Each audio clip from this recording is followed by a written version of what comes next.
Good evening and welcome to the Natchitoches Parish School Board meeting, January the 20th, 2026. If you'll please stand for the pledge and the prayer. Pastor Harris, will you lead us in prayer? And Mr. Frady, would you lead the pledge? Let us pray. Gracious Father, we come now and we ask that you would be present in this meeting. Lord, lead us and guide us to make decisions for our local district. Lord, speak to us all in the way that you would have us to conduct ourselves. Lord, we ask that you would just be with us throughout this meeting. It is in the great and matchless name of Jesus we do pray. Amen and amen. Amen. Please join me in the pledge. Pledge allegiance to the flag of the United States of America and to the republic for which it stands, one nation, under God, indivisible, with liberty and justice for all. Board members, before we have a seat, we'd like to have a moment of silence for Mrs. Shasta Daniels and Mr. Johnny Dupree. Ms. Daniels is from the Marthaville area, and she was a longtime educator in our parish. And Mr. Johnny Dupree was retired from the Gold Honest School System. If we could have a moment of silence.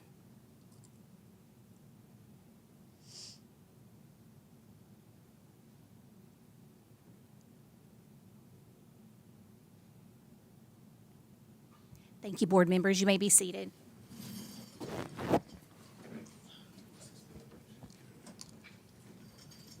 Item 1D, we'd like to have a roll call for determination of a quorum. Mr. Danzy, Mr. Matuire, Here. Mr. Benefield, Here. Mr. Harris, Present. Mrs. McGaskey. Here. Ms. Palmer. Here. Ms. Phelps, Here. Ms. Harvey. Here. Mr. Fradu, Here. Mr. Nicholson, Here. and Ms. Page. Here. We have a quorum. Thank you so much. Item number 2 on the agenda, the superintendent's report.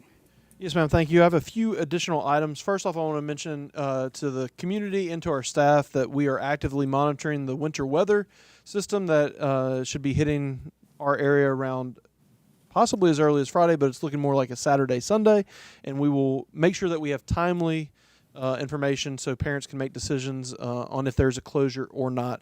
We will know more as the week progresses and we have more calls with the National Weather Service. Also, I have a really, really special guest in the audience tonight. I want to bring up Miss Latanzia Beavers, and as she's coming up, for those of you who don't know, Miss Latanzia has been a master teacher with the district for several years, and now she serves as our executive master teacher. And she was part of a cohort of educators selected a while back to be part of the NIT, what do they call y'all, Latanzia? Fellows, sorry. And so for 2 years, she worked with NIT nationwide. It was a really big deal. Well, they must have really liked her because they put her up for another cohort. And this one, I would say, is probably even more prestigious. And this is through Stanford University. Little old Natchitoches, Miss Latanzia Beavers has been selected for the Stanford University Future of Educators Working Group, which, a little bit of information, Natchitoches Parish is proud to announce that Latanzia Beavers, district-based executive master teacher, has been selected to participate in the Future of Educators Working Group at the Hoover Institution of Stanford University. Latanzia Beavers is an educator with 14 years of experience in the field of education. She has served 4 years as a master teacher and is currently in her first year as an executive master teacher. Latanzia is deeply committed to ensuring all students receive high-quality instruction through effective teaching practices.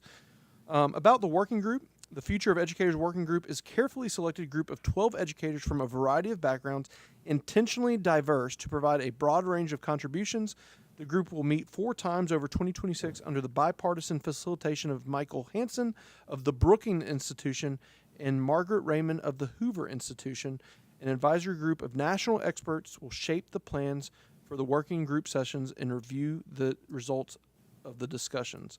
The Hoover Education at Stanford University's Hoover Institution produces rigorous, nonpartisan research to inform policy and improve student outcomes across America. Its scholars examine critical issues in K-12 and higher education, including school choice, accountability, teacher effectiveness, and student achievement, and they translate their findings into actionable insights for policymakers, educators, and the public through initiatives like the Educators Futures Council. Hoover Education convenes state chiefs, researchers, and practitioners to advance evidence-based solutions to the nation's most pressing educational challenges. So I would like to, well, first off, if Ms. Latanzia would like to say anything, I'd offer her that opportunity. But before she does, I would just like to say that this is an incredibly prestigious thing for honor for Ms. Latanzia, and indirectly for Natchitoches Parish. But we are so proud of her and what she's done. She is a selfless educator, and she never seeks the spotlight. I had to force her to come here because this is just too important for us not to sing her praises. So, Ms. Beavers. Yes, If you want to briefly just share a word with us. speak. Well, I guess I would have to say that I'm honored to be a part of Natchitoches Parish. This is my 5th year. I've had the awesome opportunity of learning from all the great leaders here, and then I'm very thankful to be able to do these partnerships and be able to bring something back. So I'm happy that this is my contribution to Natchitoches Parish. Yes, ma'am. Thank you. And I must say, I've known her ever since she was a small person. And in spite so of I'm that, proud. she's done all this That's great. right. I'm proud of her. She didn't take none of your bad habits. That's right. That's right. She learned from my She's mistakes. rushing off because she has a basketball game to attend later tonight for her son, but we wanted to get her in first. But again, Stanford University, y'all, they don't just they don't just give that to anyone. So very excited about that. Also, if you recollect, we have recognition of our certified board members. So I have 2 sets of documents here. One is just for all of our board members who have achieved all of their mandatory hours, and I believe everyone has one of those. And then the other document is for the folks who went above and beyond and gathered, I think, a minimum of an additional 20 hours in continuing education. So our certified board members, we present to Mr. Emil Matwire, Miss Tankia Palmer, Pastor Stephen Harris, and Miss Dorothy McGaskey. And then I'll just give these out to everyone because our training certificate for the year of 2025, Miss Barbie Page, or Barbara Page, apologies, Mr. Micah Nicholson, Mr. Chad Fredu, Miss Leela Harvey, Miss Reba Phelps, Miss Tankia Palmer, Miss Dorothy McGaskey, Mr. Billy Benefield, Pastor Stephen Harris, Mr. Emil Matwire, One of them too. and Mr. Russ Danzy.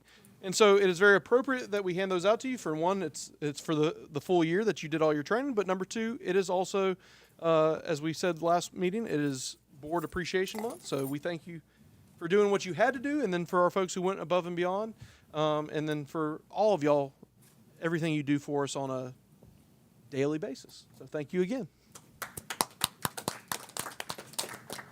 And Madam President, that may be the last time I'm saying that. I don't know. We'll It will be. see. It We'll will be. see. But that concludes my report for the second meeting in January. Dr. Mr. Eloy, Freedon. the weather stuff, do we have any school events like Saturday that may be canceled, or games, or So we haven't looked. Typically, what we do is what we'd like to do if we have a good forecast that we feel like we can go with on Friday. We'd really like to make the call Friday because it's just a little more complicated to do over the weekend. And if we make that call, we would not only make the call for Monday, we would make that call for any travel and or even local stuff on Saturday. Because I'm even seeing folks doing stuff like birthday parties they're rescheduling and stuff like that because the anticipation is that we are going to have some road closure and then probably also some unfortunately some electrical outages if the ice sticks to tree limbs and such. Okay. So I know we had advertised for the agriculture property. yes, sir. I know we didn't get none. Are we going to rebid it? I was going to put that on the February agenda for the board to decide if y'all wanted me to rebid it or if y'all wanted to just let it sit where it was. Because if we're not going to rebid it, what we need to do is just look into the government program and just make it a wetland. Okay. Plant trees on it, and they, get pretty good money out of it like that. Then just let it sit there. Yes, sir. Probably could make more than what they would make on. Well, and if you want me to, I'll get Miss Hicks and Miss Rachel to just go out there and plant some trees regardless. So. Good enough. Yes, sir. So that will be on the February agenda? Yes, ma'am. Yes, Okay. ma'am. And I think that's a great idea. I've been contacted by a couple of people who said they placed bids and haven't heard from anyone. So, On the agricultural property? yes, sir. So did they go through central bidding? They said they did, and then, so I gave him Mr. Stamey's number because I know he was heading most of that up for us. So actually, for the bidding, it would have gone through Miss Jordan or Miss Michelle in the business office, and they would have Okay. just gone through central bidding. But if that's the case, then the board might want to pursue putting it back out if there's some folks who just through it whatever technology didn't have the So you're thinking we didn't have anybody bid? Is in that central what we're- bidding, which is what we accept the bids through, we had 0 bids in that. Well, I heard there was some complications in getting on there to bid. Right, and then one person I heard from said the acreage was wrong on one of our listings. So that did come to Mr. Stamey, but he's in the process of. It's not that they're saying that the usable land for agriculture is incorrect. That yes, we own that much property, but they're 50 acres shy of what, they're saying that if you actually look at what can actually be farmed, it is 50 acres less. okay, So that's where we're not wrong, but they're not wrong either type deal. okay. So we'll be looking for that in February. Yes, ma'am. Okay. And we're not actively going out buying any more land, are we? Oh no, sir. Because we're not in the, Only with y'all would have to. That would only be under y'all's authority. yeah, I tried to tell somebody that, but, Yeah, no, y'all would have to vote to empower me to do all that. I see other districts doing it, but they're doing it for express purposes like building a school or something like that. Yeah. Or doing a trade, some sort of I remember was buying property was probably Fairview Alpha. Fairview School up there. That's the only time I remember was buying any. Okay. And I apologize, Madam President. There's a resolution under my superintendent report that was added for the school board member training, and this is from an act of the legislature. So, Okay. would you like me to read that, or would y'all just So- like to peruse that at y'all's leisure? We will peruse that. I'll offer a motion to approve the resolution. I'll second. Okay, we have an offer by Mr. Benefield, a second by Mr. Nicholson. If we could have a roll call vote, please. What it? Do what? It's Training a resolution. yeah from Act 705 that y'all got your minimum of 6 hours of training. Mr. Matoir, Yes. Mr. Benefield, Yes. Mr. Harris, yes. Mrs. McGaskey, Yes. Ms. Palmer, Yes. Ms. Phelps, Yes. Ms. Harvey, Yes. Mr. Fredo, Yes. Mr. Nicholson, Yes. and Ms. Page. Yes. Motion passed. Thank you. Item 3A on the agenda is the election of a 2026 board president. And before we accept nominations, I do want to take a moment and thank you very much for the confidence you've shown in me the last year to serve as your president. It was a lot of work and a lot of fun, but most importantly, you guys allowed me to be able to sign my daughter's graduation diploma, and that meant a lot, so thank you. So, the board is open for nominations. I nominate Mr. Billy Benefield. I'll second. Okay, we have a nominee of Mr. Billy Benefield by Mr. Matoir and a second by Mr. Harris. If there are no other nominations, we'll have a roll call vote.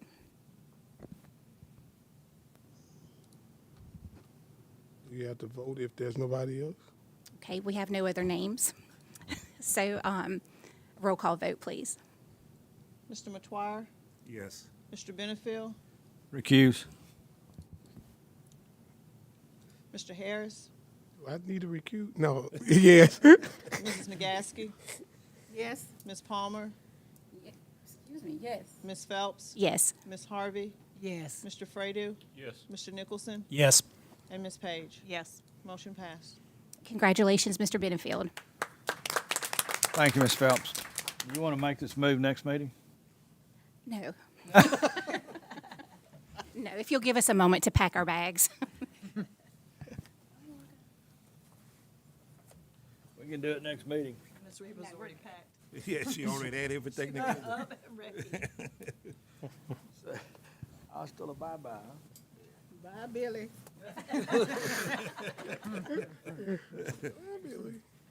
Hi, Reba. Hey, Ms. Dye. Name tag. Yep. What's the next thing, thanks? Is this your Coke or just Coke? That's his. Mine. Thank you. All right. Change your name tag. Yeah, that's swap. Yes. Thank you, sir. Thank you.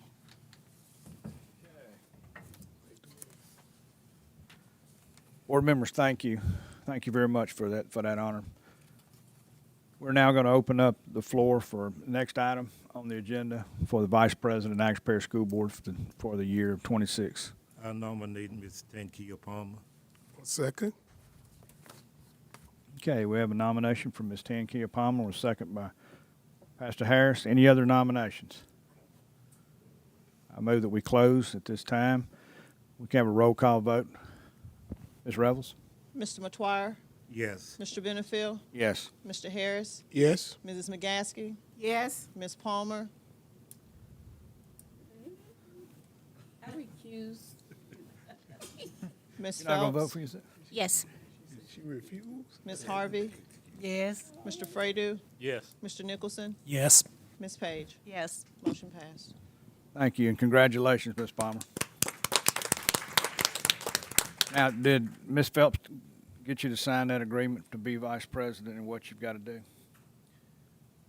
She didn't get it. No, Okay. she didn't. Okay, we'll move into the consent agenda, item 4. I'll offer. Second. Offered by Pastor Harris, a second by Mr. Matoyer. All in favor, say aye. Aye. Any opposed, say nay. Okay, item 5, our informational reports. We have A, B, and C this meeting. Ms. Hicks. So, Ms. Hicks, is your generator going to have to kick in with this weather coming in, your new generator? Well, you know, when the electricity was off not long ago, it came on like a dream, and so life is good down at 300 Parkway. We're Come on. hoping that We've no been waiting matter a what long time for that. happens, yes, if it gets cold at my house, I might bring a cot up there. Yeah. I have attached the December claim for your review. It was a little over $242,000. As always in December, that is one of our smaller claims because of the short month. I am later on the agenda, you'll see I'm asking for permission to advertise for bids for, we're going to have food and milk. I'm also asking permission to extend our paper and cleaning contract with Economical Janitorial. They are in agreement, which would lock in our this year pricing for next year, which is always a wonderful thing. So with your permission, we will extend that contract. This would be the first of 3 potential extensions that's written into our bid. So I asked, and they were on board with it. So with your permission, we will take care of keeping those good prices for 1 more year. I'm very excited. We are holding open interviews on January the 28th for anyone who might be interested in being a cafeteria technician substitute. We are really in need of people to help us out when we've got several people with health issues and things that are causing us to have greater attendance, greater absenteeism. So I could really use some help in those kitchens. That is Wednesday, the 28th. We will be holding those at our office on Parkway Drive. They're going to take place from 9 until 11, and then again from 1 until 3. So if someone is interested and has experience in food service, they can bring their resume and come down, and we will conduct interviews that day. Also, just speaking of inclement weather, I am in contact with our food vendor. They usually deliver on Tuesday, so I reached out today just to make sure that we were on the same page with what would happen if we weren't there to receive food, and that is under control. So I think we're ready as we can be for anything that might crop up from our oncoming weather. Do you guys have questions for me? Thank you, Ms. Hicks. Thank you. Okay. Mr. Shirley.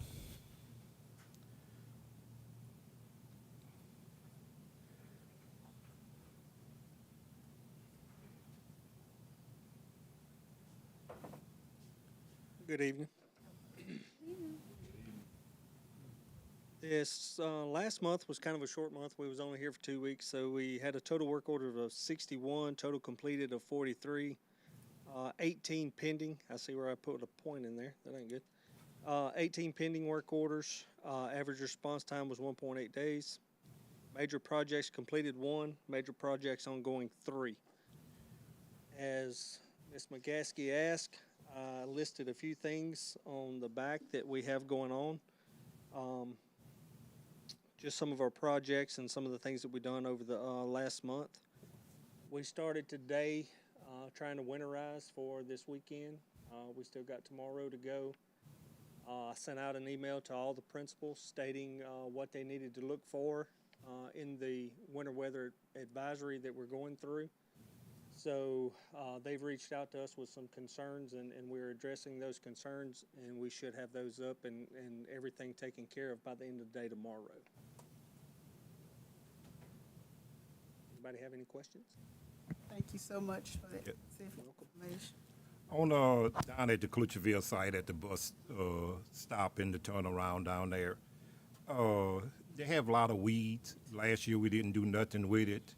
Could we put that on some kind of plan to go down there and spray all along them line fence? Yes, we can, but actually, and this was what I was told by some other individual, that is a parish-owned road.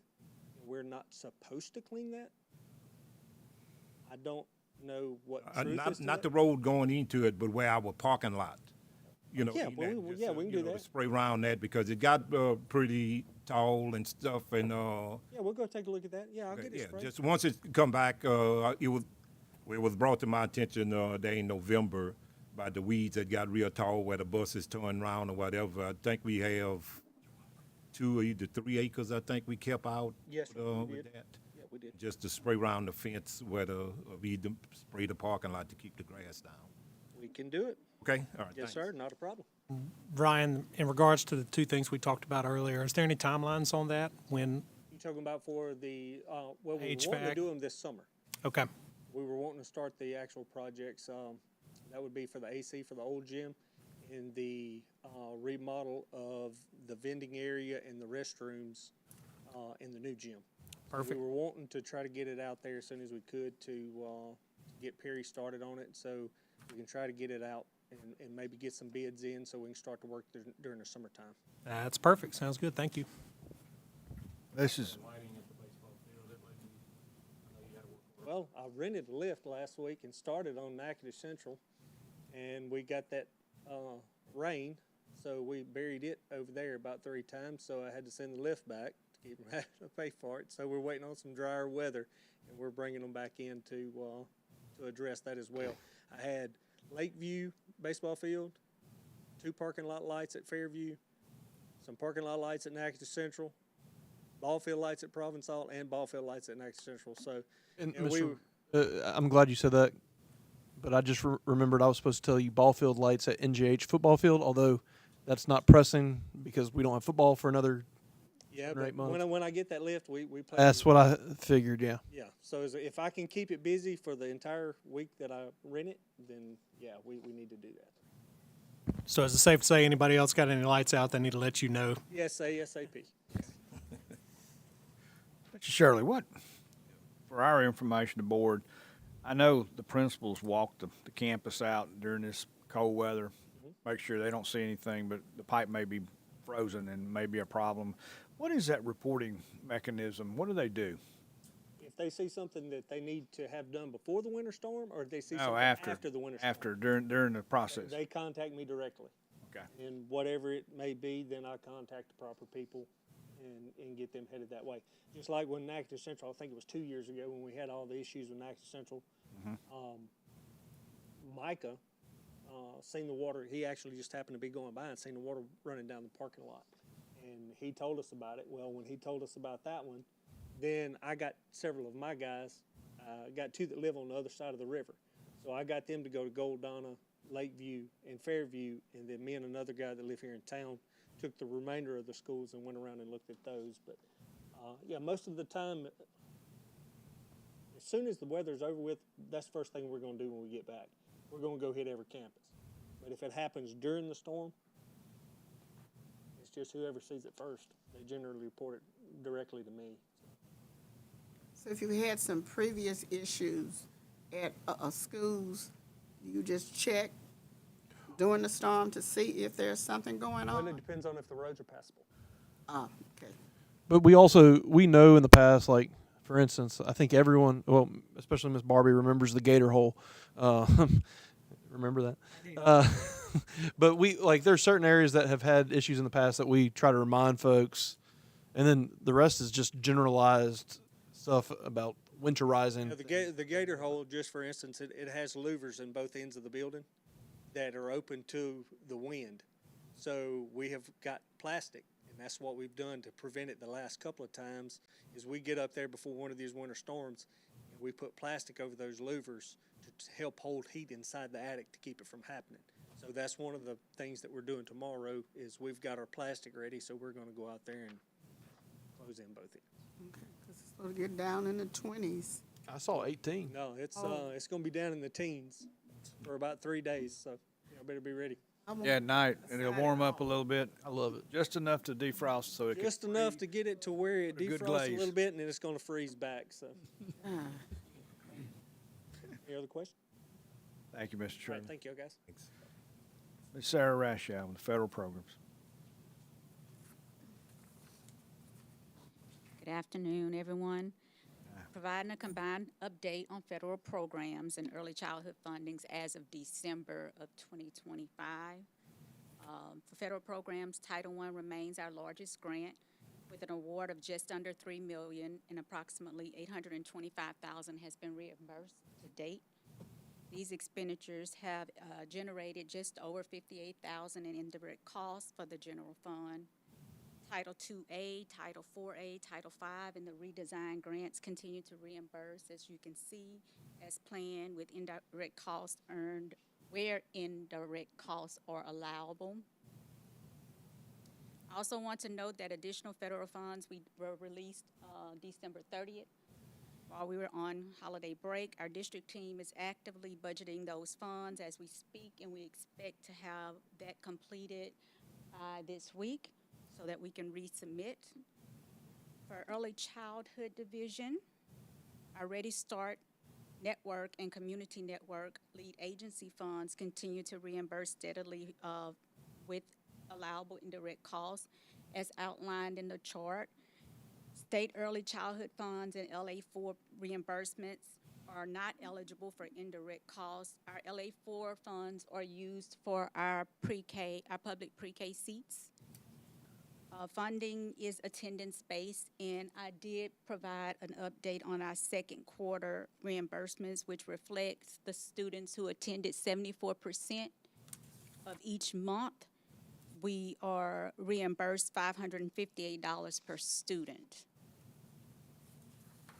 All remaining funds across both areas are included in approved budgets and planned for allowable expenditures with a goal of maintaining compliance with state and federal requirements. And so that's where we are as it relates to federal program grants and early childhood grants. Do you have any questions?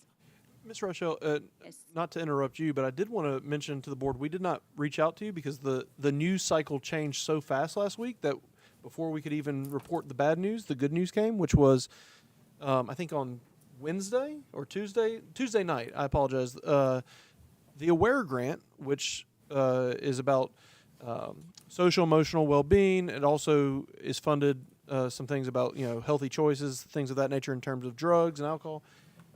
That grant was canceled on Tuesday. I think we receive around $400,000 from it, Yes, maybe a little less than that. And then on Thursday it was given back, or late Wednesday it was given back to us, and that's because the federal administration, I believe.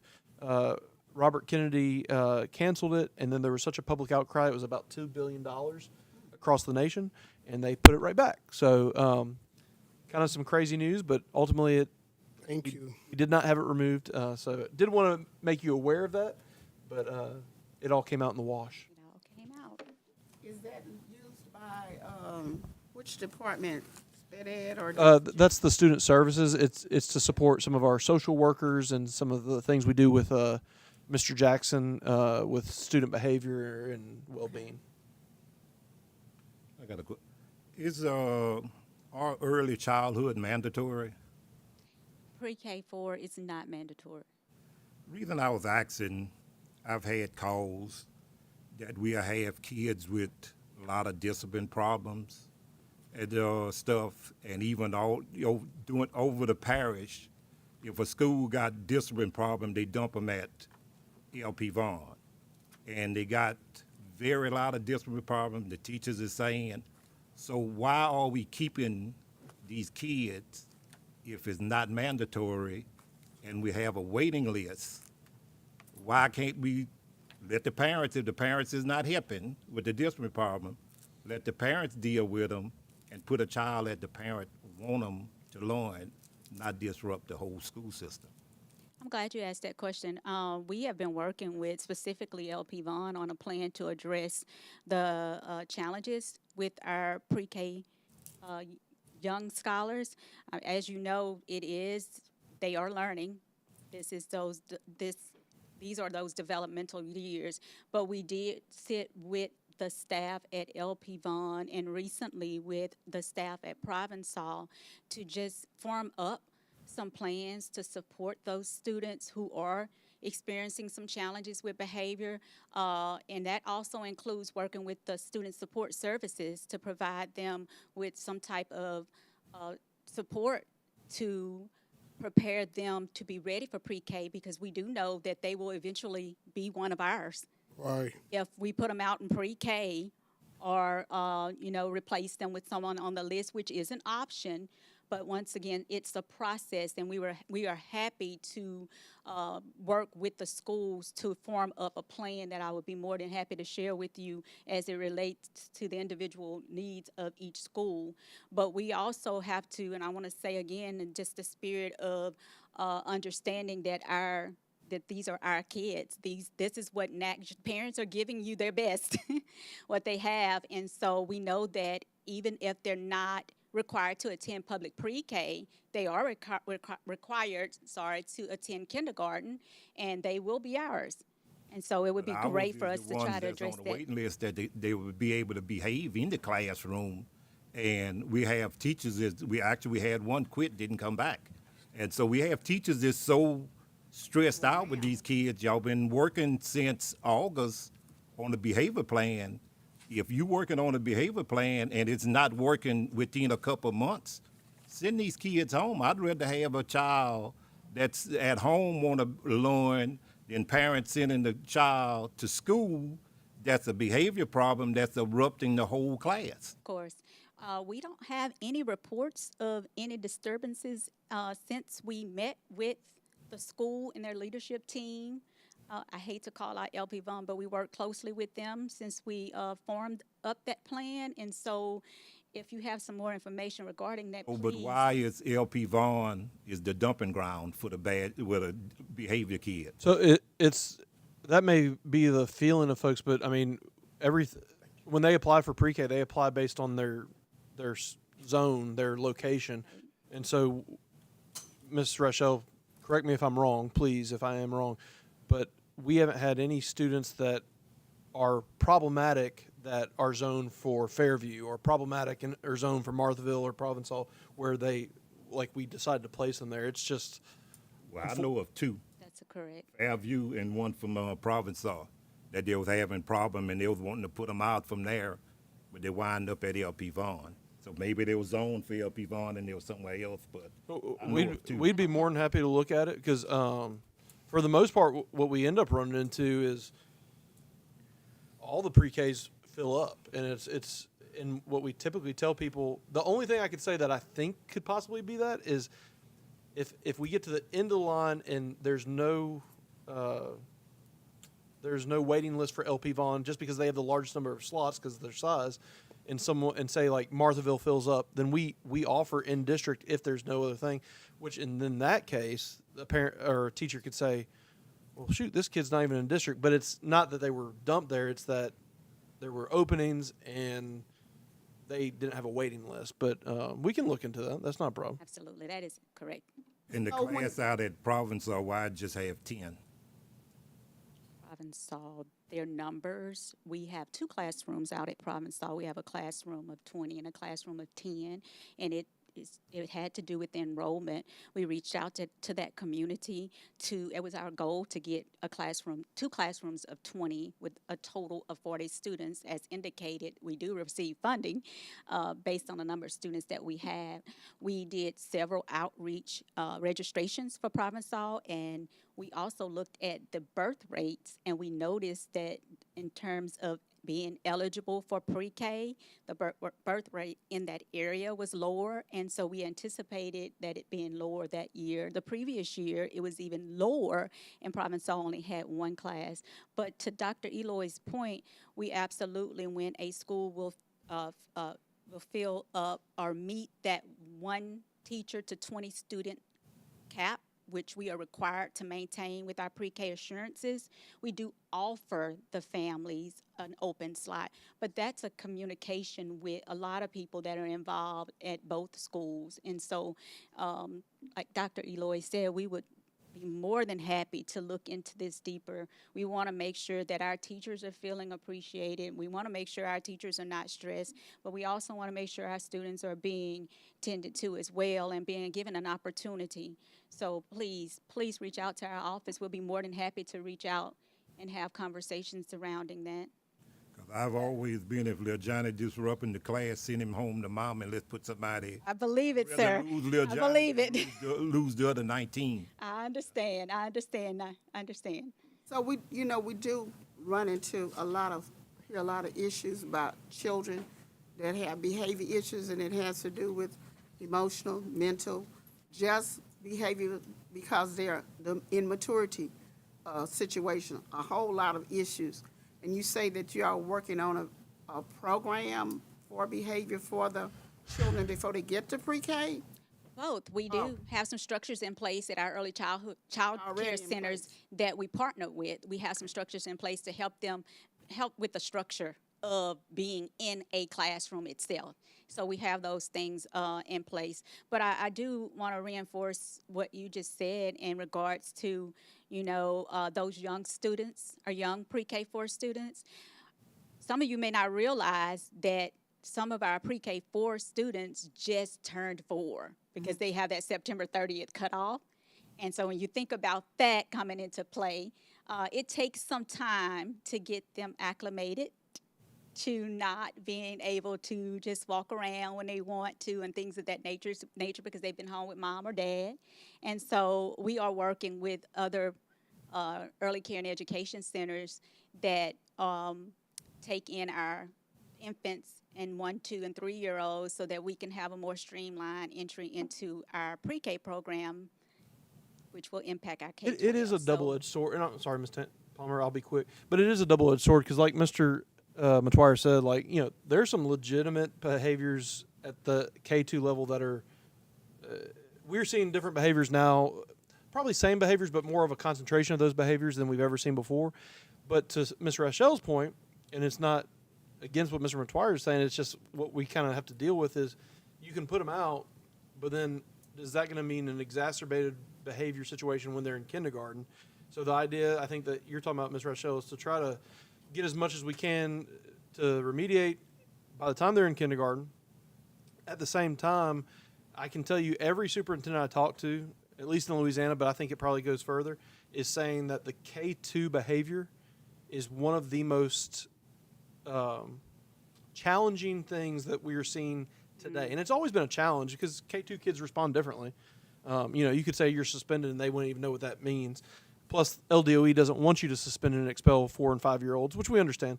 But we are looking, y'all remember we were going to pilot a program this year. We were not able to find the right person for that. And I'm glad we didn't pilot it with the wrong person. But we believe we'll be able to do that next year. Does that solve anyone's problems now? No. Is it going to solve all the problems anyways? Probably not. But there does need to be something else for our K2 kids. And right now, I would agree that our K2 teachers, I hear it every day from my wife as well, that they are working like crazy, and some of these behaviors are, you'd be very surprised at what a 4 and 5-year-old and 6-year-old can do in a classroom. Believe me. Yeah. Or say, yeah. I'm sorry, Ms. Palmer. Now, let me ask this, and I'm sorry, let me ask this right quick, Ms. Palmer. Of course. At what age do they're older when they test them for autism, right? No, ma'am. We have Child Find in Find place test? with, What is- it's an initiative with the Department of Exceptional Students, with the Special Education Department, and they go into early child care centers, which we know of as daycare centers, and they screen, they screen children at the request of their parents, sometimes not at the request, well, with the approval always of their parents. And so we're trying to identify earlier so that we can provide them with the proper support at an early age. And a lot, I mean, we have students that come in, we already know that there are issues there. And our special education team has a plan laid out. Yes, they do. I'd say that it always works, but Okay. it's a lot of work that goes into it. It's very tough. Yes. Sometimes you have a lot of kids that are not in the pre-K, and you don't deal with them until they get to school, but you have something set up in place. You're absolutely correct. Gotcha. Yes, Thank you. ma'am. And you have a lot of kids that come from Head Start and they are not diagnosed with anything and they don't have an educational plan, so they end up at LP Vaughan. So I would like to see maybe like at the beginning of the year, like the pre-K teachers having extra help, maybe the first month, and even qualified staff there taking notes, because a lot of kids are coming in with issues, and it's really challenging trying to handle those classrooms, and they're trying to set their routines for the day and everything. So maybe giving them extra help during the first of the year in August to maybe Labor Day. So, like, the qualified people can take notes and see who are those kids that need the help, and they can start the paperwork for them so they can get, if they need an IEP, they can get their meeting and get their IEP started. And, that may eliminate a lot of the challenges that they start, that they have through, at the beginning of the year. They need help. So to your point, although it's probably not exactly what you're talking about, and me and Ms. Ramona and HR can talk in more depth about it. We typically do place district level staff for those first few weeks to try to do some of that, but it sounds like what you're talking about is probably a little more In depth. Yeah, I would agree with that. And in addition to that, we do have an ASQ screener that we put in place this school year for our pre-K students. All pre-K students have to be screened using the ASQ screener. And we also put in place having our pre-K students come in groups of 4 or 5 for the first 5 days. And that's been something new, because it used to be all the girls come one day and then the boys, but we broke it up into some smaller pieces. But to your point, that's a good suggestion, something we can look into. As always, it comes back to money and staff and things of that nature. We're excited about the partnership with the new Head Start. I heard you mention them, Prime Time. I think that'll be an additional factor that would help support the work we're doing in early childhood, because we've met with them on several occasions, and we are inspired by the vision that they have for the Head Start program, and we're excited about the opportunity to enter into an MOU, because we have been trying to do that for a number of years with the Head Start. Ms. So we're Rochelle, excited about the potential. I'm glad you mentioned that, because I will say we've had discussions with them, and once they get feet on the ground and they feel a little more comfortable, I have invited them to come speak to you, because I'm optimistic that this is, I'll just put it this way, it is a new day in Head Start, and I'm optimistic to feel that way, and I'd like them to come speak about their vision to y'all, because we've had some very good conversations. You impressed with Prime Time? I'm impressed by the word so far. I'm waiting for action, but that's not because they just haven't had a chance yet. But very, very good conversation so far. Great. Thank you. Have a good evening. Thank you so much.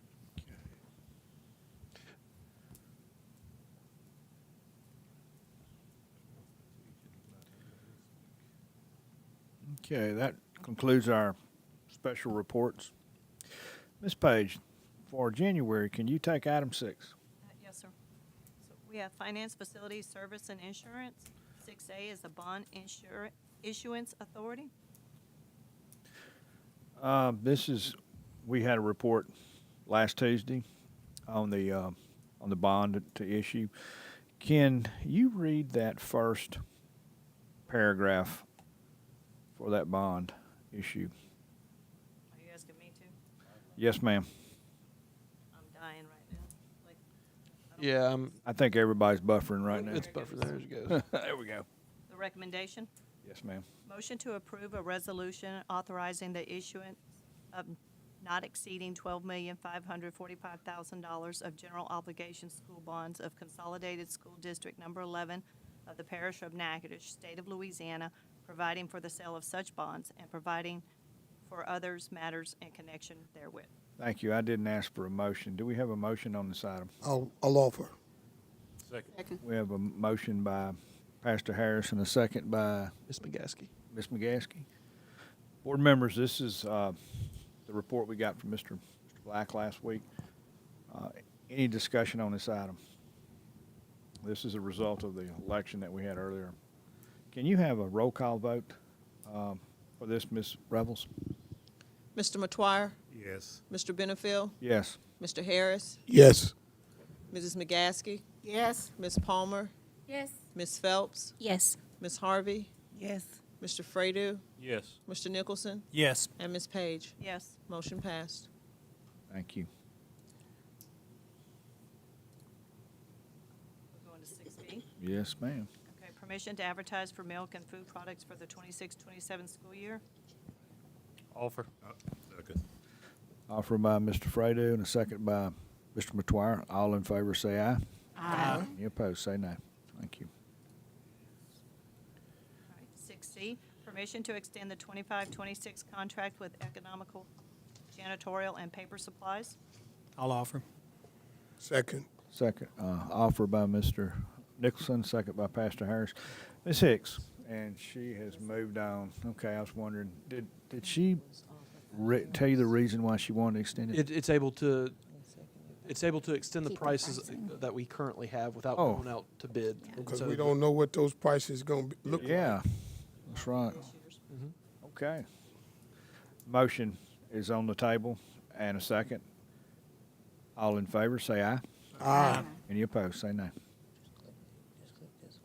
6D, acceptance of the 2025 financial audit.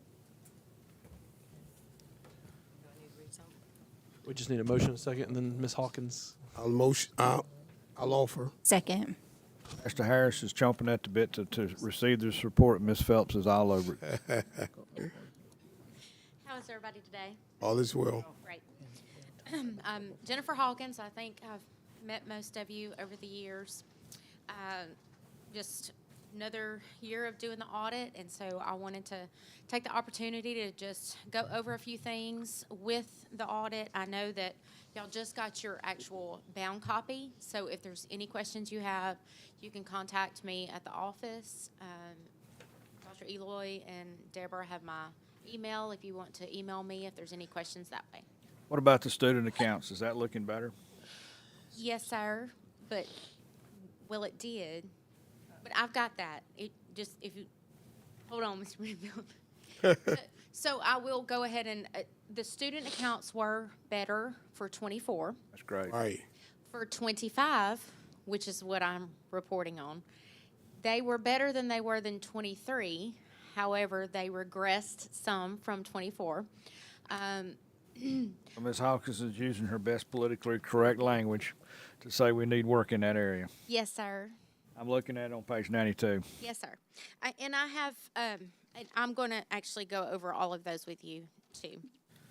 So, you know, the first thing I do want to mention is what an audit is, and that's that I take financial statements provided by the school board, and I say whether they're materially stated or not. So I won't find everything, but we do contract directly with the Louisiana Legislative Auditor. So we have to send y'all's audit report to them within a certain deadline, and then they actually have to approve for us to do the audit. So just like to let everybody know that there's sometimes there's some misconceptions on that. If you will take your report that I provided to you and turn to page 3.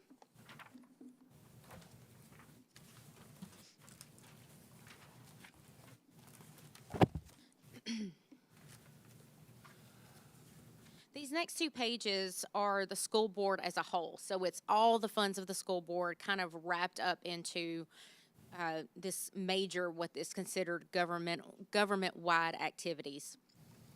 You'll see from 24 to 25, the other assets did decrease by about $12 million. But on the other hand, your liabilities decreased also. So even though your assets decreased, so did your liabilities on that side. Your long-term liabilities decreased by about $20 million. That was because of your other post-employment benefits. Y'all provide insurance to people when they retire. And so then there is someone called an actuary that does assumptions on retirement age, mortality rates, things like that. And for 25, they actually, I think it was 95 million in 24.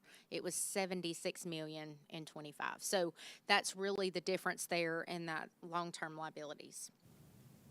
Overall, there's an increase in net position by 2.5 million. So y'all did have an increase overall on your net position, and that's your equity overall. Okay. On the next page, this is the activities of the school board. It kind of shows a comparison from last year, from 24 to 25. The revenues decreased, but that was mainly due to the final spending of the ESSER funds. So you'll see about a $5 million difference, but that was where the ESSER funds was kind of dwindling out in the audit year. I'm sorry. The expenses remain fairly constant. Are there any questions so far? Okay. All right, if you'll turn to page 11.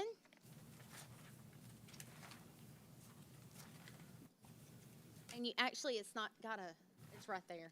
There you go. Okay, so this is our auditor's report. It is stating that our opinion on these financial statements that the financial statements are materially correct. That's what the whole thing is. It does talk about our responsibilities, management's responsibilities, but what you want to know is the very first paragraph, and that's our opinion paragraph, and we say that they're materially stated. Okay? All right, we're going to actually turn to page 19.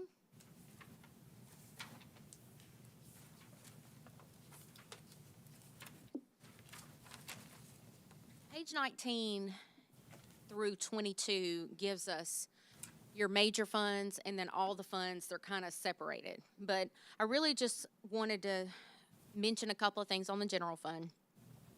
The general fund had assets of $20,160,644. There was liabilities of $11,503,444, which gave you the general fund an unassigned positive fund balance of $8,657,200. If you'll go to page 21.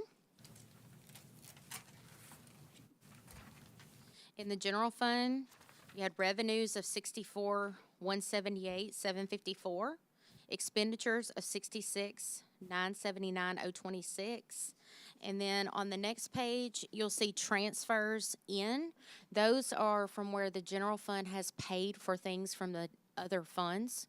And so those funds are paying the general fund back. That's what those transfers are. So overall, the general fund itself had a deficiency of revenues and other sources over expenditures by $1,888,278.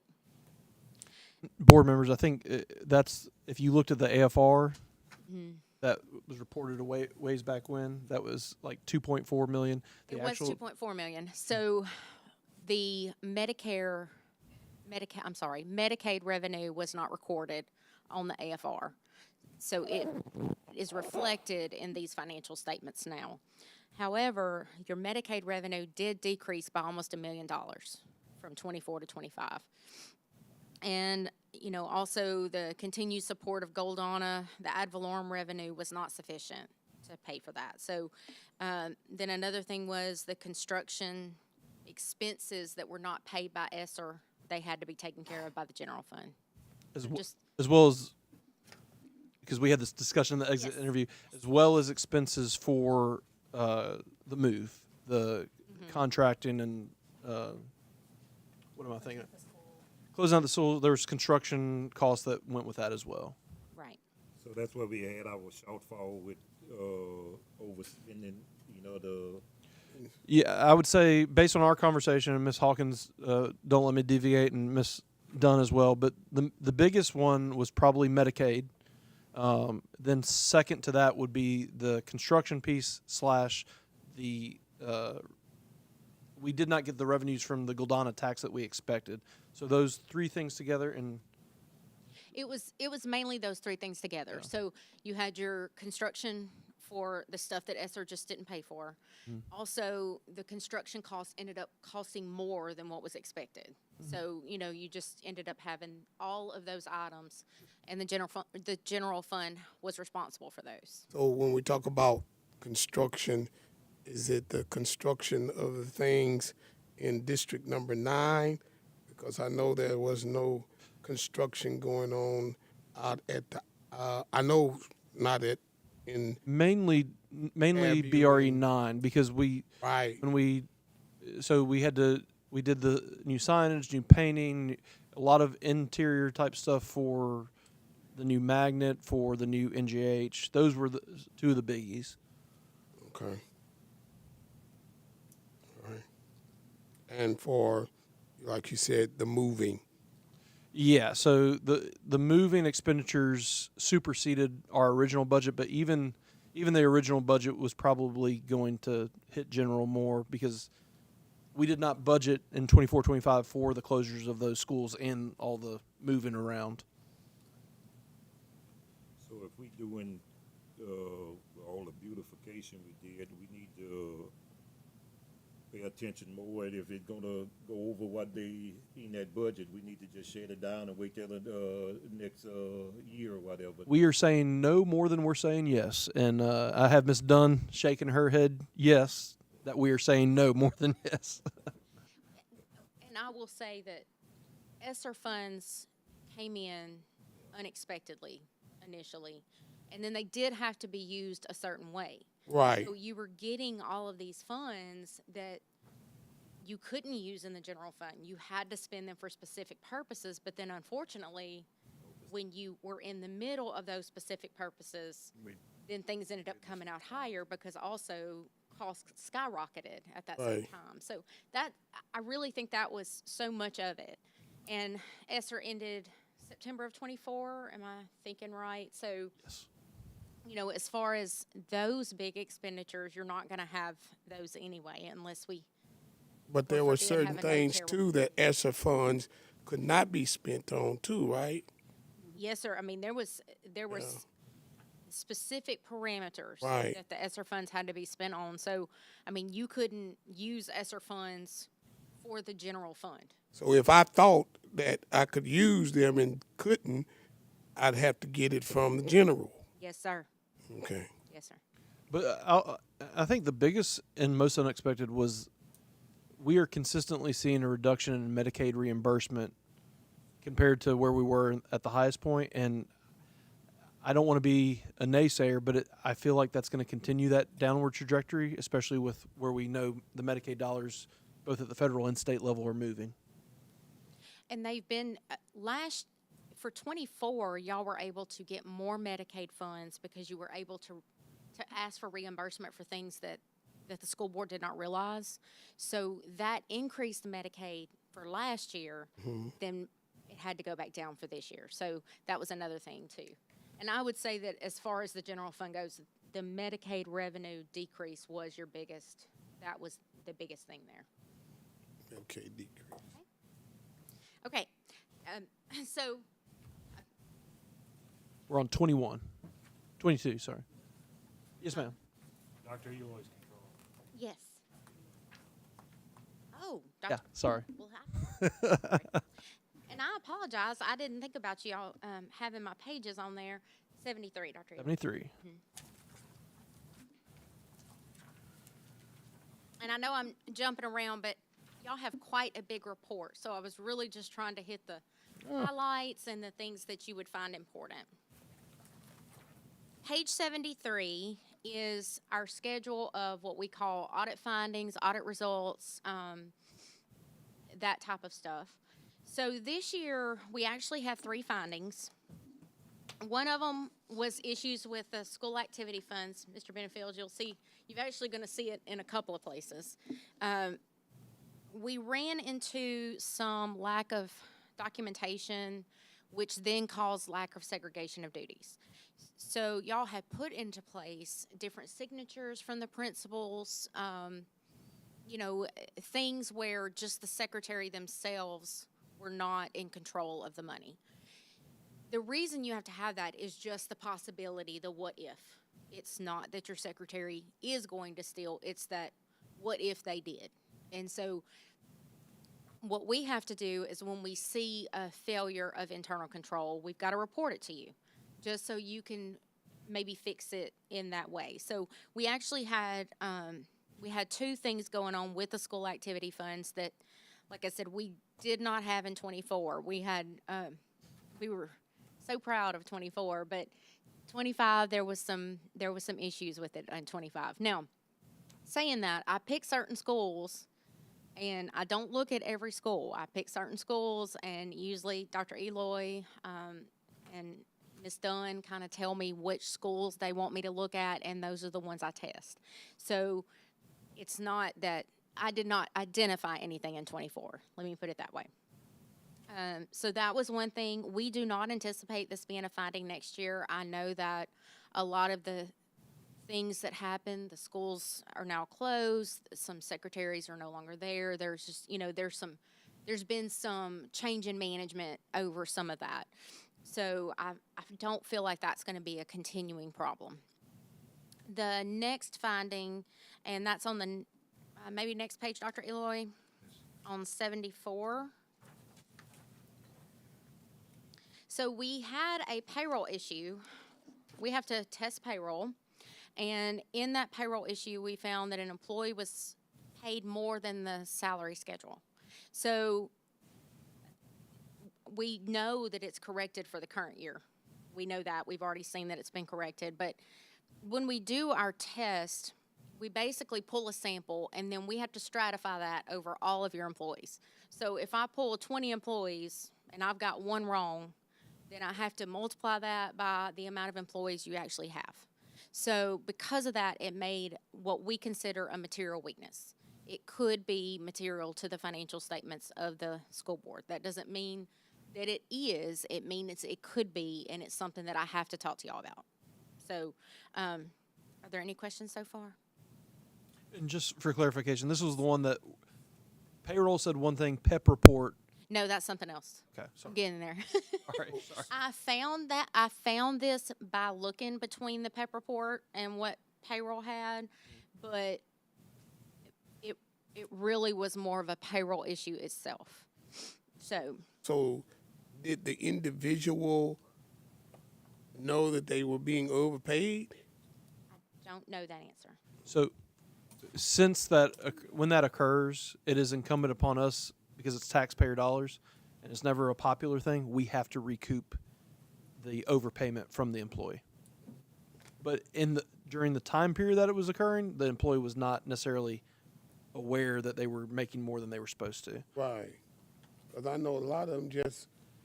Well, and I think, Ms. Hawkins, I don't know if you remember, if I recall, and Ms. Dunn, tell me if I'm correct, I think it was around $1,300 more than they were supposed to. It was. Yeah. So when you took the one employee, it doesn't seem like a problem with one employee. Right. The problem is that it was one employee up to 20. Right. And so it's not reasonable for us to pull a bunch of employees to make sure, 300, y'all have 700 employees. Right. So what we have to do is, if we have a problem like that, we extend our sampling. We did, and we didn't have a problem, but we still felt like it was really not within a tolerable rate from what we consider. Right. And it's something else I don't really think is going to happen again. I think of my employee testing, I happened to pull the one that was wrong. Right. But it is a breakdown of internal control. It is a weakness because it happened. So Did that happen with the new wage index? Not following. What's the new wage index? You know, when we put the new salary schedule out, did We had some incorrect stuff way back when that we were able to fix in the moment. This one though was we weren't aware of it until you made us aware of it. So that's the issue. You know, you have payroll issues that flare up at times, Right. and as long as you're aware of it, we catch it. Typically, we catch it, but in this case, it's caught by the audit, so we're not able to do corrective action before the audit even. and when it's caught by the audit, and it was corrected for the new year, but it went on through the whole audit year, and so because of that, you know, that was about. Okay, so there was one more finding. This, because of the federal fund amount that the school board gets, and this is not just the school board, this is anybody in the United States of America. When they receive a certain amount of federal funds, they have to have what's called a single audit. So it's a compliance audit. And then we have to figure out which program of the compliance audit we're going to test. So this year, the one that we tested, actually, we identified that there was some non-compliance with the federal program.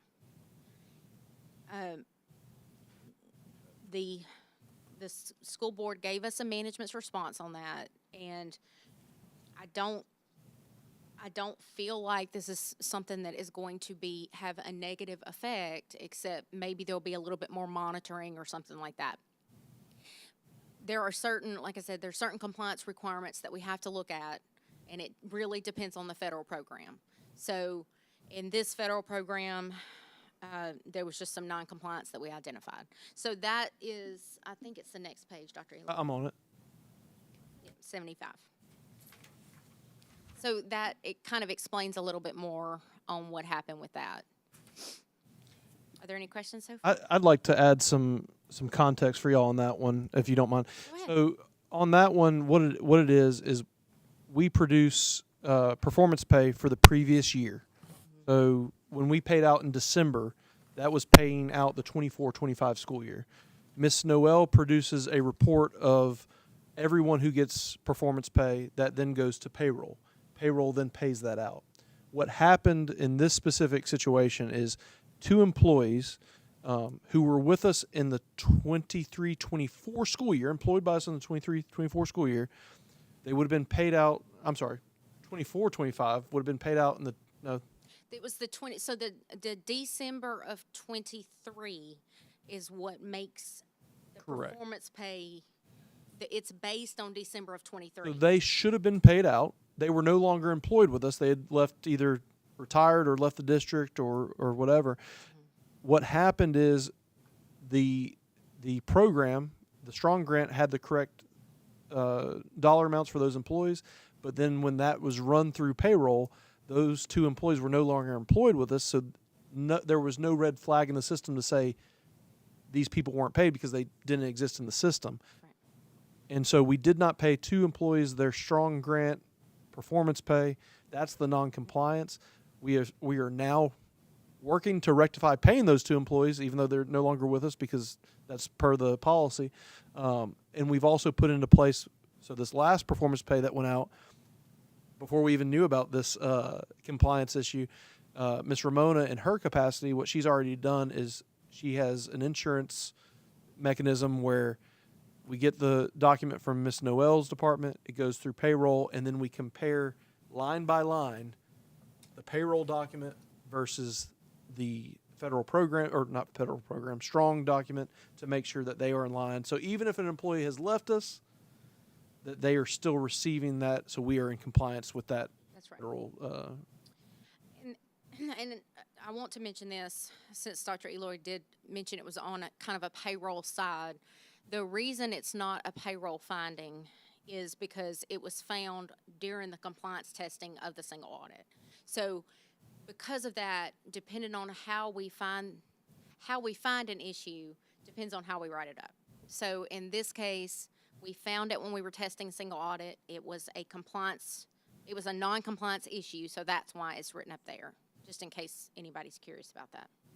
And that was paid out of federal funds. Yes, sir. Well, It wasn't. it actually. wasn't. Yeah, they didn't get. should have They didn't get. Well, they didn't get But it paid was their money. supposed to be Yes, sir. paid That's out right. of federal funds. It was Did the employees like ask about it or anything? no, man, because what it is they were gone. So that if they would have been employed with us, I think we would have caught it. Audit find it. The audit found it, but those employees, we've actually since reached out to them because now we're having to try to disperse the funds to them, but it's difficult because it impacts their W-2. It impacts. We have to go across fiscal years, but they were unaware. They were like, "Oh no, yeah, we didn't get any, but we didn't know we were supposed to." When that happened, I'll be able to get some unexpected. Do we have to go into general fund to reimburse them now, though? since those- No, they're working through it, but there's room within the strong fund budget to. They just have to make sure they cross their T's and dot their I's because it's from a different fiscal year. That's right, but the strong grant did not get the money for those. They didn't get the money either.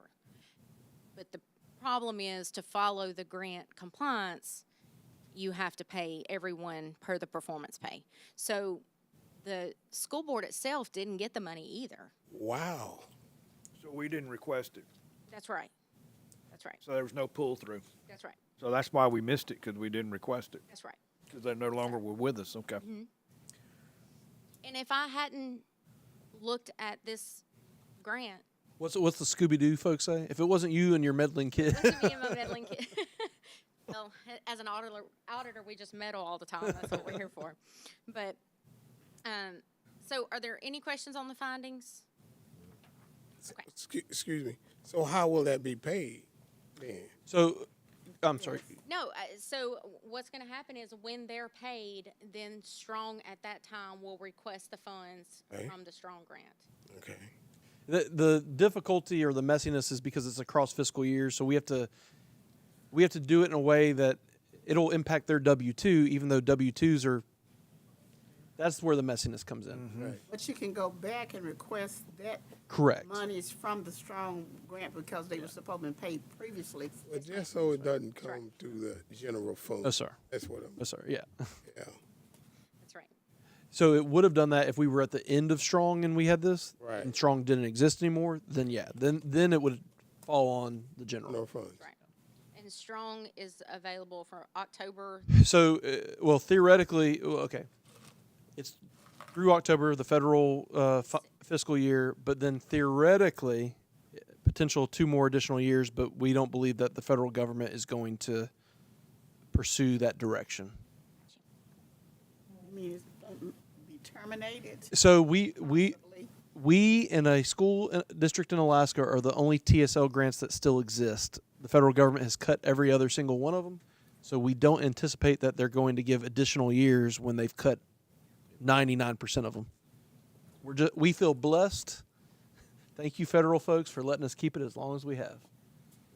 And I will say this though, I have sent letters to all of our legislative constituents, both in the Senate and the House, to ask them to extend us or to unilaterally put some funding in the federal budget bill at their discretion to continue it in an alternative means. I've yet to receive any feedback, though. So Who else can notify? any of y'all, I know Pastor Harris is big buddies with some of them. So We can. well, and we are going to advocate at the Capitol Day, although that's on a state level. So will that get to the feds? Yeah, maybe, maybe not. So there's just 2 more issues, and these were, one of this was not expected either. I'm sorry, what page? I'm sorry, 75? 82. I'm gonna make sure I send that to you next time. Pastor Harris said we have all night, so. That's right. So on page 82, actually from pages 77 to 82, that is, which 82 is just what I want to talk about. But on those are actually performance measures required by every school board from the DOE. So if you're a school board, you have to do what's considered these performance measures. And I say y'all have to have them done, we have to do them in the capacity of the audit. So it is above and beyond the actual financial audit. So with that, we look at 25 teachers, and we have to compare certain things on the 25 teachers to the PEP report that is sent to DOE. And we have to compare that to the personnel files. And there was a discrepancy between what was on the PEP report and what was on the personnel files. So because of that, it's not a finding, but because of that, I had to write what's considered an exception, just so they will know that that did happen. Okay, are there any questions on that? Okay, so the next set of the report, and Dr. Eloy, if you'll just go to the last page of the report, page 92. The next section is the statewide agreed upon procedures, which were required by the legislative auditor for every audit. Every audit has to have these statewide agreed upon procedures. And then we have to look at specific things that the legislative auditor considers as best practices. That does not mean that we feel like it is up to the level of a finding. That's why some of these things you may see kind of duplicated, but it's not all up to a level of a finding in our professional judgment, okay? So the first thing we had, I actually have it here, is there was some policies and procedures that were not written as considered best practices. I did give those to you, didn't I, Dr. Eloy? Okay, so I've given them to Dr. Eloy. Hopefully that won't be an issue. Then there was also no research of old outstanding items on the bank reconciliation.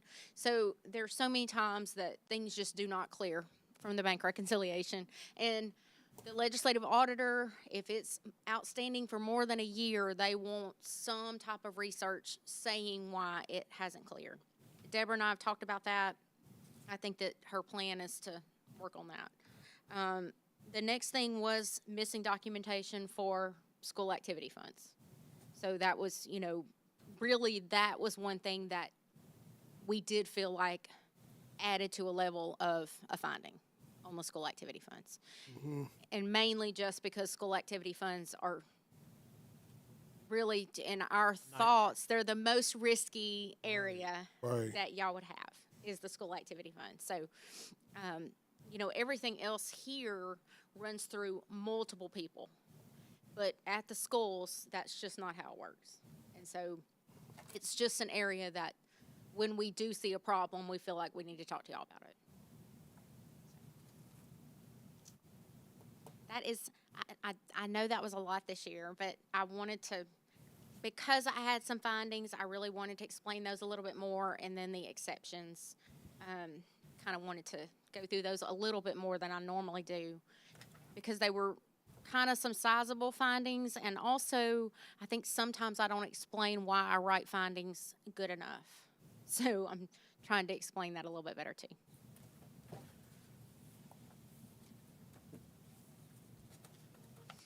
Okay.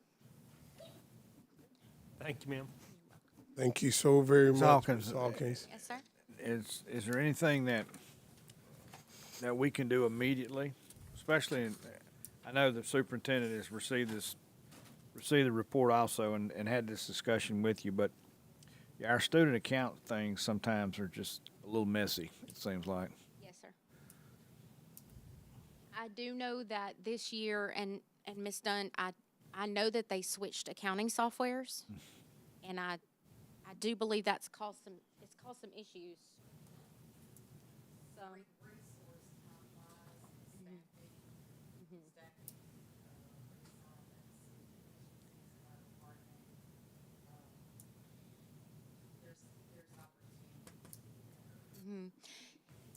Board members, any more questions for Ms. Hawkins? Well, I can tell you this, from when we first addressed this issue, it has gotten a lot better. Yes, sir. And I really thought that, we would be where we could really celebrate, but that's all right. Yes, sir. I think that we're going to be all right because I think we've already started doing things to address some of the other stuff that by policy. Yes, Yeah, sir. yes, sir. And I mean, the findings are what the findings are. They are obviously legitimate, and Deborah and I would agree with them. I think what's frustrating from us, and it's not a deficiency on anything except the timing, which is, a lot of what Ms. Hawkins found, which is 100% legitimate, things that we, in many cases, recognized and had already put fixes in, but she still has to report that they were part of that year. And so, some of the student activity funds, I'm not going to name names or anything like that, but there have been structural changes and personnel changes that I'm like, oh, well, there's no way it's going to be a finding in the following year. But it still needs to be reported in that way. And I will say, when it comes to findings and things like that, even though it seems like they're a finding and they're an issue, and I'm knocking y'all on that, really they're to improve. They're to make things better. Right. And so, really that's what I feel like that's some of what we're supposed to do. That's right. I mean, we're supposed to be nitpicky in some cases, but we're supposed to be able to help you improve. And so making sure that payroll's right, and making sure that even the school activity funds, and we know that's a risky area, making sure that I can communicate with the board that these are some issues, so then y'all can fix them. Right. So I do want to mention that too. A lot of people just get, well, she just wrote up findings again, and that's never, to be honest, we don't like to do that. It actually makes our job harder when we have a finding, and because you have to write all the steps, and I have to get all the responses, and then even the single audit finding, that's actually going to make me have to look at more things next year. So writing findings, we have to do them, and we're supposed to do them, in our professional capacity, but they're not something we love to do either. Right. So when we do them, it is basically just to try to help, and because y'all are for the public, and Right. I know y'all want to do stuff right. Yes. And I would like to say, we're in the process of, staffing has been an issue this year, as Ms. Dunn would say. This represents probably hundreds of thousands of work hours of that staff, and Ms. Dunn and her team, I know she's kind of the de facto leader right now, but her and her team have done an amazing job. Worked hard, and we thank y'all. We have to support them in terms of staffing to make sure that they have all the tools they need to be able to do it as well as they want to. Well, and I did not mention that, but y'all were understaffed for my audit year. So if you had not been understaffed, I do feel like there were some things that would not have been an issue. And so your staff did a great job. And I'll commend, I always want to commend your staff because they're very helpful. And, It's also another thing to remember, board members, we're getting this report 6 months after the fact as opposed to 18 months where we have been in years past. So it was ancient history by the time we saw it. Yes, sir. And I really like to have it done this early, so I'm glad that it works out good. We did have a little bit of the compliance supplement did not come out for the federal government until, I think it was December 1st or something like that, and we weren't going to be able to finish the audit until then, but that all worked out. So, and the compliance supplement is what we do the single audit on. So without the compliance supplement, we can't do the single audit part. Okay. Thank you, ma'am. Yes, sir. And y'all do vote to accept that. Y'all always have. I don't know if you'll need to, but it is on there as a voting item. We do. It's already been made. We just got to vote. Board members, all in favor of accepting the report, say aye. Aye. Any opposed, say no. Okay.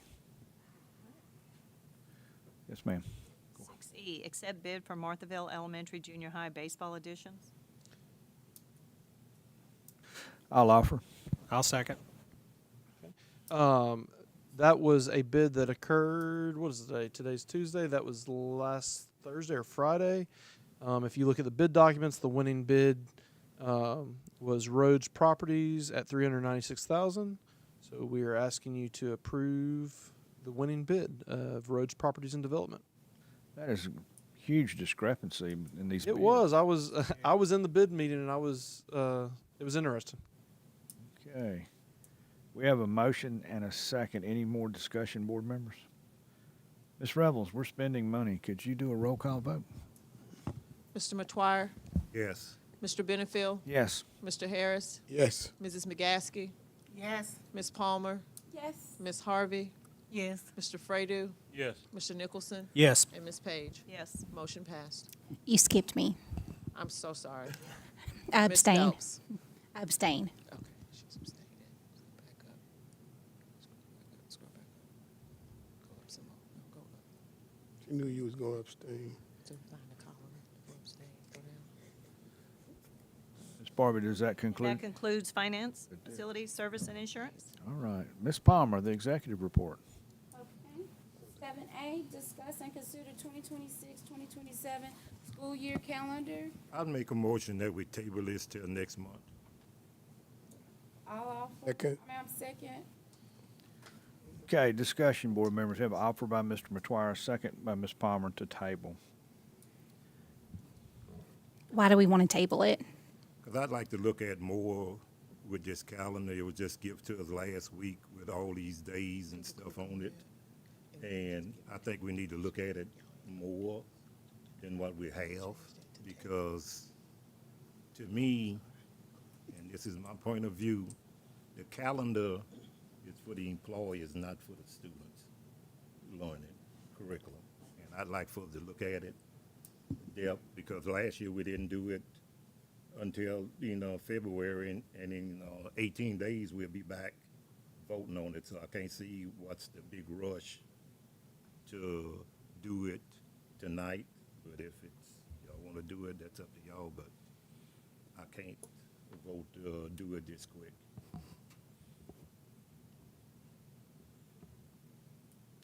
Any more discussion on tabling this item? Ms. Revels, can we have a roll call vote on tabling this item?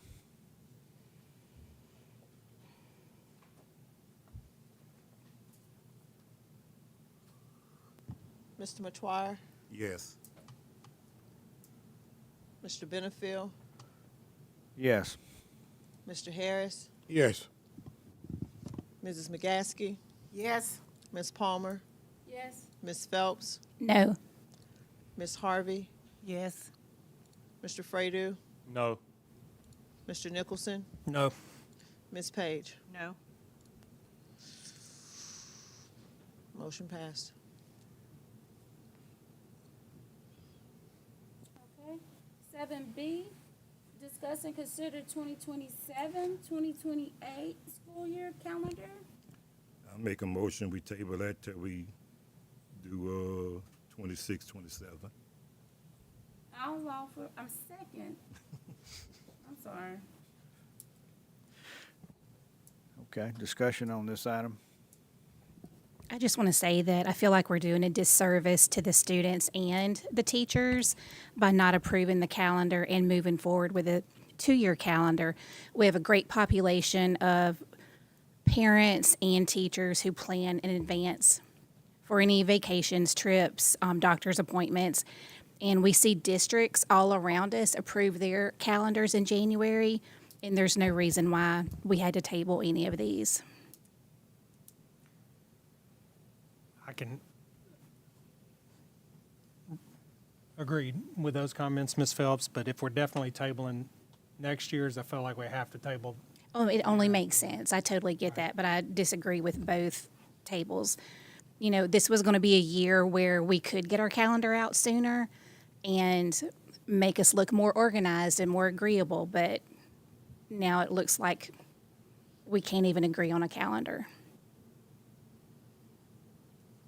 I hope at the end of the day we agree. Agree on it. Yeah, I hope at the end of the day we do come to an agreement. You will. And I hope that agreement will include the 26, 27, you know? Okay. Can I get a roll call vote? Mr. Matoir, Yes. Mr. Benefiel, Yes. Mr. Harris, Yes. Mrs. McGaskey, Yes. Ms. Palmer, Yes. Ms. Phelps, No. Ms. Harvey, Yes. Mr. Fredo, No. Mr. Nicholson, No. Ms. Page. No. Motion passed. Okay, 7D, discuss and consider board member travel to National School Board Conference. Oh, Skip C. Oh, I'm sorry. we were see. Well, C was not action. Yeah. We had the presentation last week. Okay, so we're gonna skip C. C, Well- discuss the future of the old Natchez Junior High. Yeah, well, I'd like to formally talk and put it on the record, Mr. President and board members, superintendent, and all of the distinguished guests today, and allow me to just talk about the vision of what we want to do, and that is to honor our past educates and our present and inspire our future with doing this particular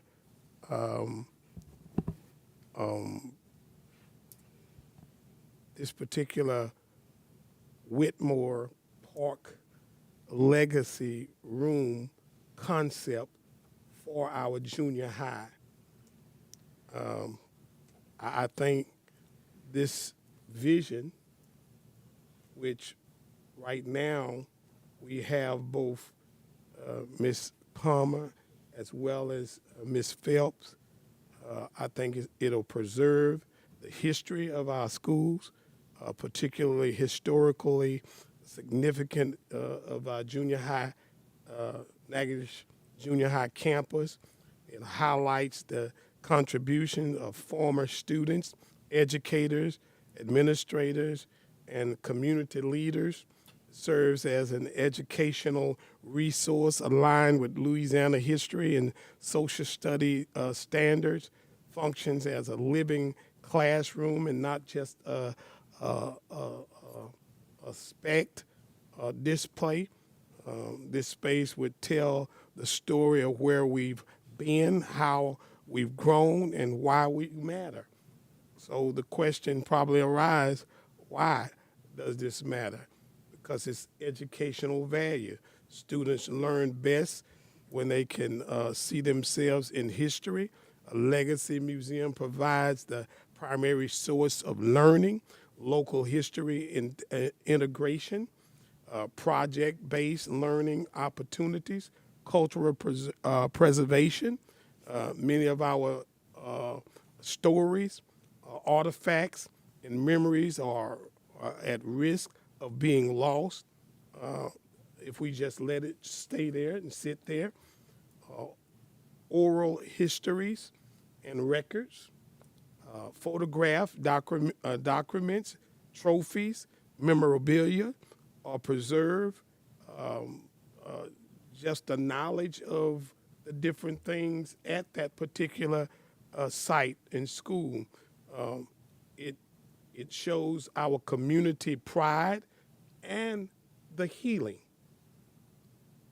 because there are people who are still hurt about how that school had to be closed to nothing that we are contributed to. I think it was the right thing, but I think we have an opportunity to repurpose the building, similar to the Little Rock, Arkansas Central High.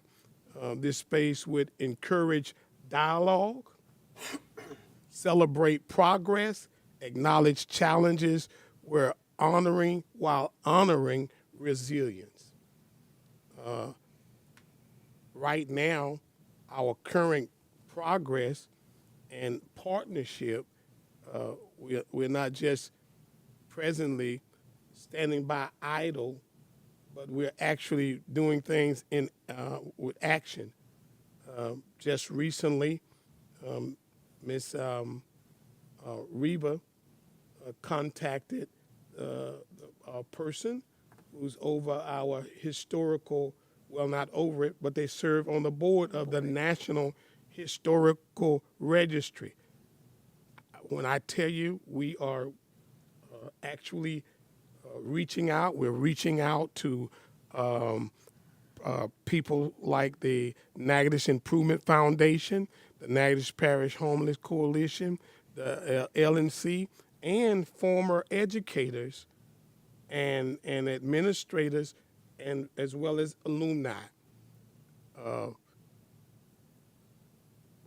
We propose components of the legacy space, timeline wall, highlights, key historical milestones, interactive exhibits and digital displays, alumni and educators recognition features, rotating exhibits. And if you, again, go to these different places, you'll see all of these things. The biggest thing that you probably asking, well, how is this going to be done?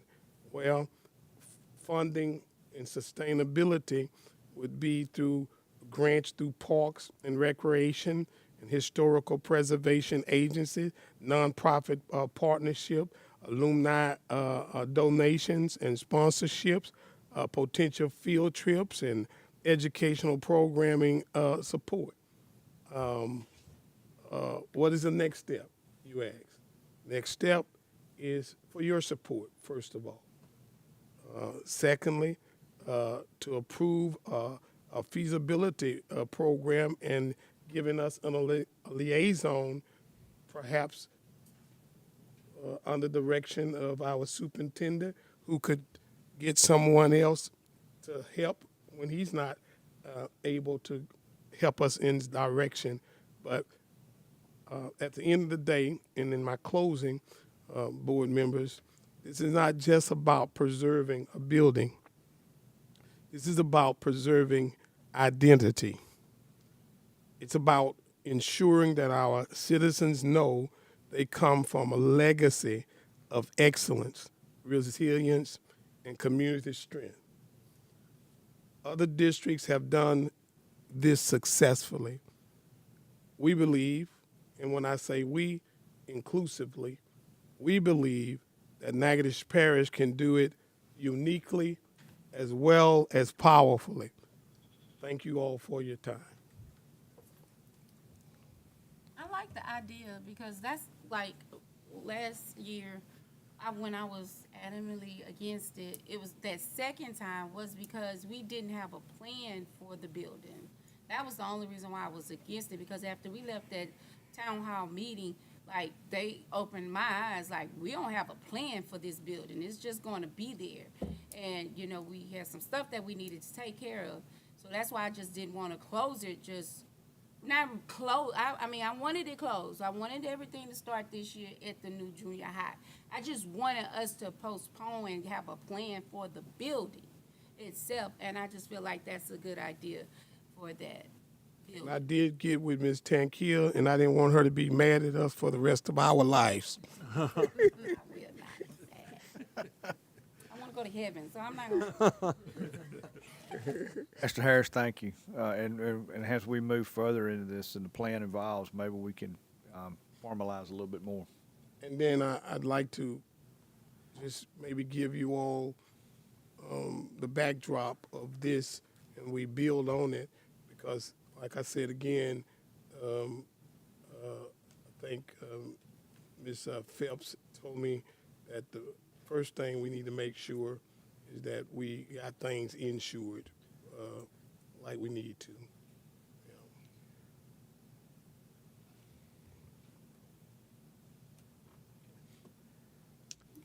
All righty. Thank you, Mr. Harris. Thank you. Okay. 7D, discuss and consider board member travel to National School Board Conference.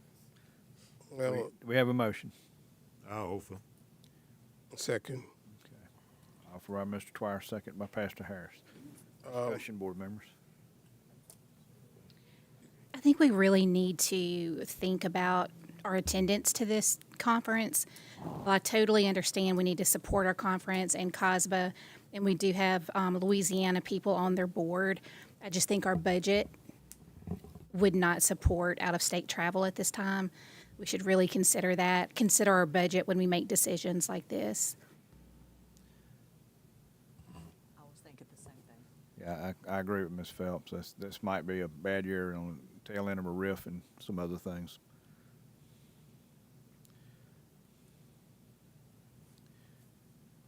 Any more discussion, board members? Maybe we can send one person? What's the estimated cost, do we know? It's on there. Is it? I can open it. Okay, I see. Anyway, So the conference is $975. I'm sorry, that's for non-COSBA members. Registration for conference only is $825. Conference and pre-conference day is $1125. This Early is bird. Kentucky. So, Plus travel. plus travel and how many days is it, yo? I think it's like 4 days. 4 days. 18th to the 15th. 13 to 15. Okay, 13, 14, 15. So say probably average 300 to 400 a hotel conservatively. So you're looking at that plus, I'm assuming, flight, or would y'all drive on this? Oh, I'm driving anyway. Okay, drive. I mean, Wait, what do y'all think?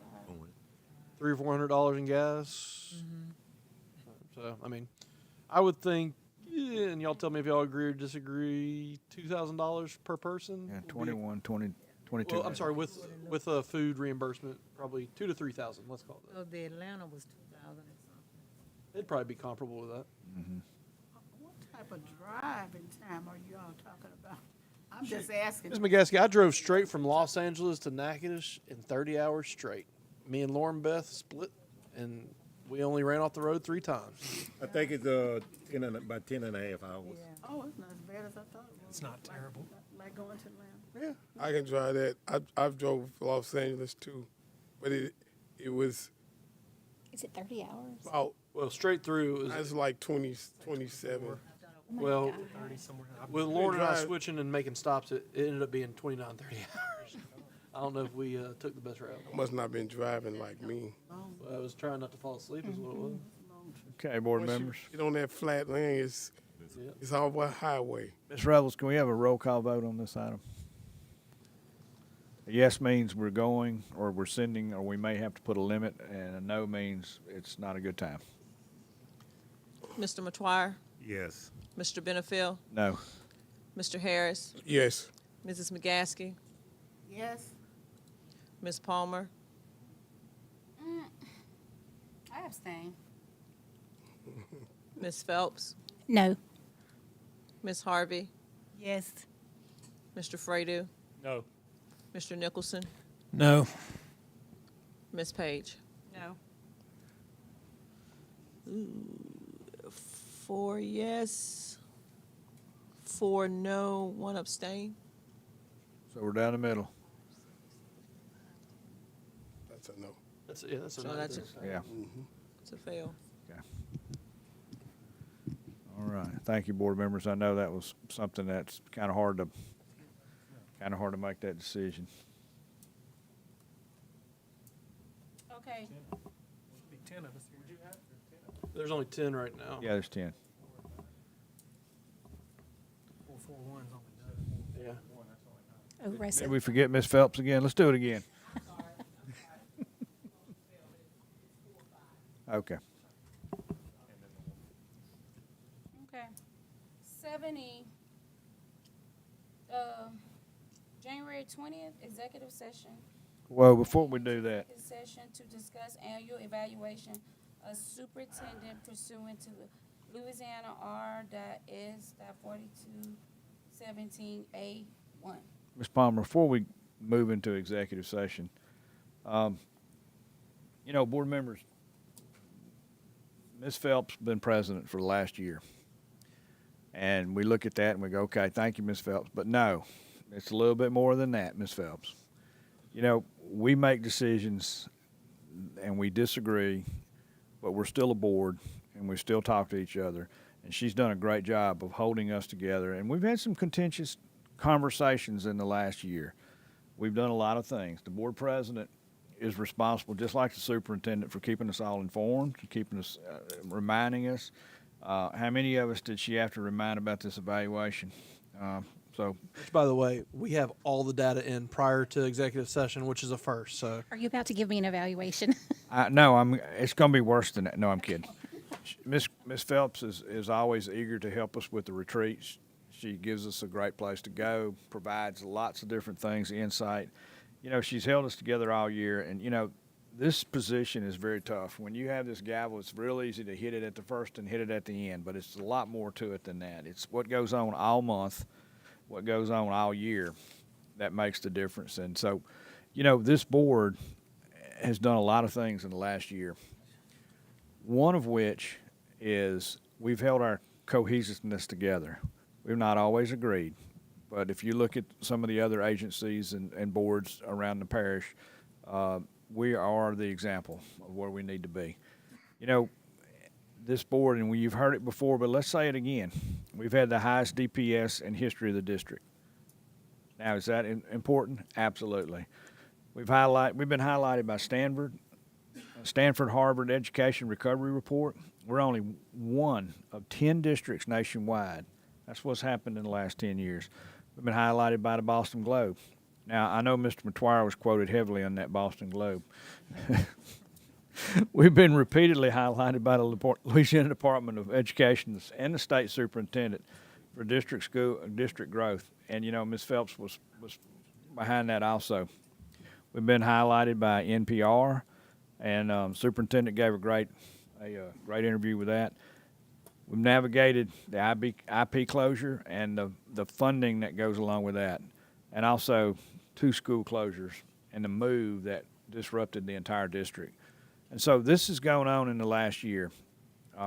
It's very easy for us to kind of shrug our shoulders because we're accustomed now to these kind of things. We're accustomed to these kind of things because we've done it as a board.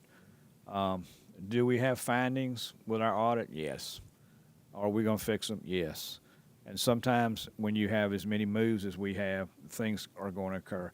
I just want to go on record publicly and thank Ms. Phelps for what she's done in the past year and holding us together and doing a great job as president. Thank you.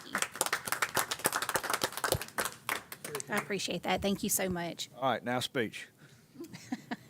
No, it's a complete joy to be president, and you know, it was really hard to follow the great person that went before me. So it was tough, but it's fine. But thank you very much. I really appreciate it.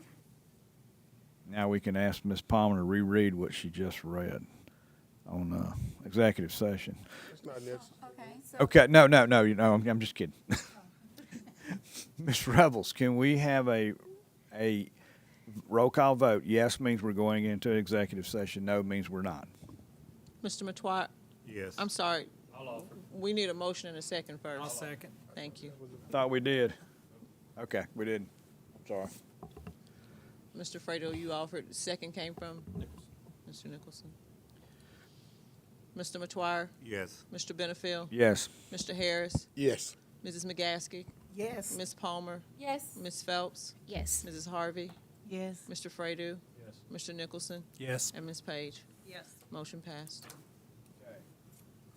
Board members, we are in executive session. Do we need to move, or we can be fine right here, huh? yeah, and I can project. That's perfect.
Who was the second on the exit?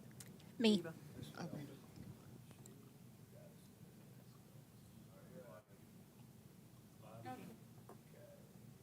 7G, discuss and consider superintendent's contract and extension. I'll offer. I'll second. Okay, we have an offer by Billy Benefield and a second by Mr. Nicholson. What discussion, board members? You've had a chance to look at it.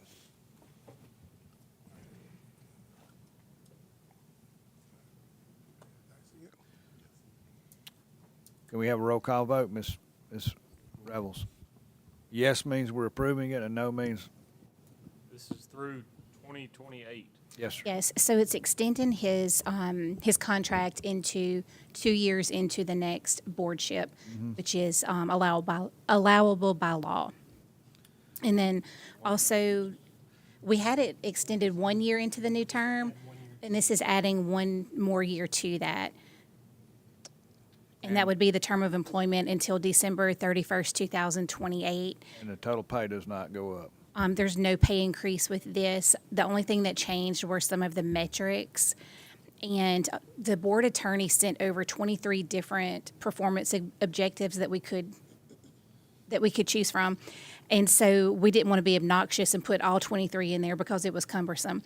So actually, Dr. Eloy picked some of the tougher ones, some of the things that would challenge him to achieve as a district.